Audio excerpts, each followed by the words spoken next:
Assalamualaikum warahmatullahi wabarakatuh. Kembali lagi dengan kami dari kampus Syarifuddin atau yang disebut juga Unisa, yang akan membahas tentang sosial media yang akan berdampak pada kaum laki-laki. Pertama-tama saya akan mengenalkan diri dengan nama saya Muhammad Rizky Zainal Abidin dan rekan saya yaitu Fahruzaman Julianto, dan saya Atoy Rofi'i. Nama saya Nabil Naufal. Dan saya Ahmad Qori'i Al-Akbar. Sebelum kita lanjut ke pembahasan, perlu ketahui di era sekarang atau zaman sekarang lagi marak-maraknya sosial media yang berdampak pada generasi-generasi muda sekarang, seperti halnya generasi TikTok. Yang pertama, TikTok sebagai media dakwah atau distraksi. TikTok salah satu menjadi bagian integral dari kehidupan kita. Dengan lebih dari 1 miliar pengguna aktif, platform ini menawarkan kesempatan luas untuk berbagai konten dan berinteraksi dengan orang lain. Namun, kita harus mempertanyakan dampaknya terhadap karakter dan perilaku kita. Dari TikTok tersebut ada 2 pandangan. Yang pertama, pandangan positif dan pandangan negatif. Yang pandangan positif itu salah satunya menjadi media dakwah. TikTok dapat menjadi sarana efektif untuk menyebarkan nilai-nilai agama dan kebaikan. Yang kedua, pendidikan. Konten edukatif dan inspiratif dapat membantu pengguna memahami nilai-nilai hidup. Yang ketiga, interaksi. Platform ini memungkinkan interaksi langsung antara pengguna dan memfasilitasi pertukaran ide dan pengalaman. Dan selanjutnya adalah dampak negatif. Yang pertama yaitu distraksi. Konten hiburan yang berlebihan dapat mengalihkan perhatian dari tujuan hidup. Yang kedua, ketergantungan. Penggunaan berlebihan dapat menyebabkan ketergantungan dan mengganggu kegiatan produktif. Yang ketiga, konten negatif. Penyebaran konten tidak pantas atau dapat merusak karakter seseorang.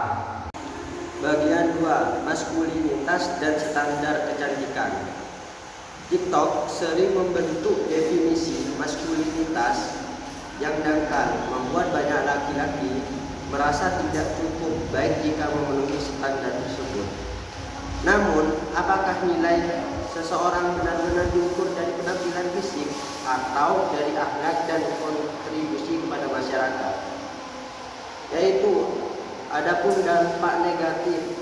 1. Tekanan sosial untuk memenuhi standar kecantikan yang tidak realistis. Yang kedua, perilaku agresif dan kompetitif untuk menunjukkan kekuatan. Yang ketiga, ketergantungan pada validasi sosial untuk merasa berharga. Nilai agama yang sebenarnya. 1. Menghargai keunikan dan kelebihan diri. Yang kedua, mengembangkan akhlak dan karakter. Yang ketiga, kontribusi pada masyarakat. Solusi dakwah. 1. Fokus pada pengembangan diri dan karakter. 2. Berbagai konten inspiratif tentang maskulinitas positif. Yang ketiga, mengajak diskusi tentang nilai-nilai agama dan kehidupan nyata. Dan selanjutnya kita akan membahas tentang bagian-bagian toksik yang ada di media sosial. Yang disebut toksik adalah konten yang dapat merusak karakter, mengurangi percaya diri, dan memicu perilaku negatif. Konten tersebut yang berupa pertama ucapan kasar, konten dewasa dan tidak pantas, penyebab hoax atau informasi palsu. Pengaruh dari ketoksikan tersebut adalah mengurangi percaya diri, memicu perilaku negatif, dan mengganggu kesehatan mental. toksik sering kita temui dari beberapa sosial media, terutama TikTok. Itu menyebabkan kericuan atau gangguan bagi beberapa kaum, hingga menyebabkan konflik di media sosial. Kita sebagai generasi yang paham tentang media sosial harus bijak dalam menggunakannya, seperti memanfaatkan bagi diri kita atau diri orang lain. Mari kita gunakan platform ini untuk berbagai kebaikan dan menginspirasi orang lain. Selanjutnya, definisi konten hiburan berlebihan.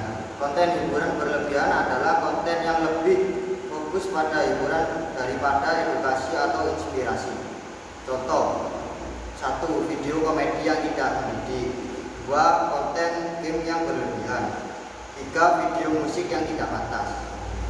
Dampak konten hiburan berlebihan. 1. Krisis identitas. Terlalu fokus pada hiburan dapat membuat kita kehilangan identitas dan arah hidup. 2. Ketergantungan. Penggunaan berlebihan dapat menyebabkan ketergantungan dan mengganggu kegiatan produktif. Yang ketiga, mengabaikan tanggung jawab. Konten hiburan berlebihan dapat membuat kita mengabaikan tanggung jawab dan kewajiban. 4. Mengurangi kualitas hubungan. Konten ini dapat merusak hubungan kita dengan orang lain dan memperburuk komunikasi. Solusi dakwah. 1. Bijak dalam memilih konten. Pilih konten yang mendidik dan memberikan manfaat. 2. Buat konten positif. Bagikan pengalaman dan pengetahuan yang inspiratif dan mendidik. 3. Tetapkan batasan waktu. Batasi waktu menggunakan TikTok untuk menghindari ketergantungan. 4. Pengawasan orang tua. Orang tua harus memantau penggunaan TikTok anak-anak mereka. Selanjutnya yaitu potensi TikTok sebagai sarana positif. Jadi TikTok itu ada dampak-dampak positifnya. Di antara dampak-dampak positif dari TikTok, yang pertama yaitu menyebarkan nilai-nilai kebaikan. Jadi di dalam TikTok itu kita bisa menyebarkan nilai kebaikan seperti konten-konten yang bermanfaat kepada orang lain, konten-konten yang bernilaikan agama, nilaikan ajaran. Nah, itu bisa berdampak positif kepada seorang yang melihat konten tersebut. Selanjutnya, mengembangkan kreativitas. Di TikTok kita itu bisa mengembangkan kreativitas kita seperti membuat video, itu bisa dikembangkan di TikTok. Kesimpulan dari penjelasan yang kami paparkan tadi yaitu ada beberapa efek bagi pengguna TikTok, terutama bagi kaum laki-laki. Yang pertama, efek dari psikologis. Ketika laki-laki kecanduan, laki-laki dapat menghabiskan waktu yang berlebihan dari menggunakan TikTok tersebut. Dan yang kedua, tidak percaya diri akan perbandingan yang dia lihat. Dan beberapa efek lagi yaitu efek sosial. Perubahan perilaku. Laki-laki dapat merubah perilaku atau menyontoh perilaku mereka dari apa yang mereka lihat di TikTok, seperti pakaian yang berfoya-foya, pakaian yang bagus. Laki-laki cenderung gengsi yang besar hingga dapat menyontohkan atau ingin menyamakan dengan sesuatu yang ada di TikTok tersebut. Efek fisik. Yang pertama adalah gangguan tidur.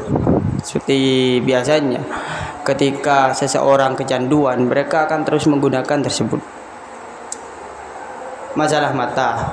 Nah, dari ilmu kedokteran, beberapa yang kecanduan akan HP atau cahaya media sosial atau elektronik akan merusak mata.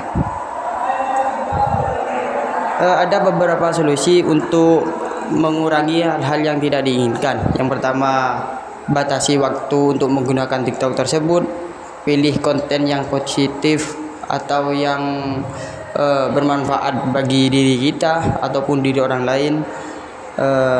Yang ketiga, jaga privasi dan keamanan akun agar tidak dibajak oleh orang-orang lain sehingga mendapatkan kesalahpahaman atau konten-konten yang jelek atau menyimpang. Pantau dan awasi teman-teman kita ataupun orang-orang lain agar tidak menyalahgunakan TikTok tersebut. Sekian dari kami, kelompok pertama dari kampus Unisha Syarifuddin Wonorejo Lumajang. Kami akhiri dengan Assalamualaikum warahmatullahi wabarakatuh.